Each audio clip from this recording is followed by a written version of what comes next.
বিড়ালটা তো বেহুশ হয়ে ঘুমাচ্ছে, আমি এই সুযোগে ওর শরীরের লোমগুলো তুলে নেই। ওই কাঠটুকরা, তুই এই কি করলি? দাঁড়া, আজকে তোকে মেরেই ফেলবো।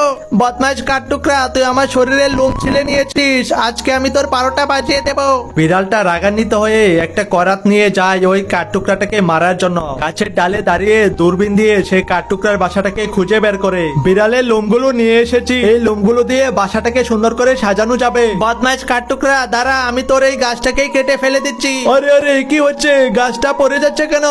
তোর এই সুন্দর বাসাটাই আমি আজকে ভেঙে চড়ে দেবো। আরে দুষ্টু বিড়াল এ কি করলো? ইগল বন্ধু, দুষ্টু বিড়ালটা আমার সুন্দর বাসাটাকে ভেঙে দিয়েছে, তুমি ওকে একটা শিক্ষা দেবার ব্যবস্থা করো। কাঠটুকরার কথা শুনে ইগল পাখি একটা বুম নিয়ে যায় সেই বিড়ালটা শরীরে মারার জন্য। বিড়ালটা যখন রাস্তা দিয়ে যাচ্ছিল তখন ইগল পাখিটা এসে বিড়ালের শরীরে বুমটাকে ফেলে দেয়, যার ফলে বিড়ালের লোম ছাড়া শরীরটা একদম কালো হয়ে যায়।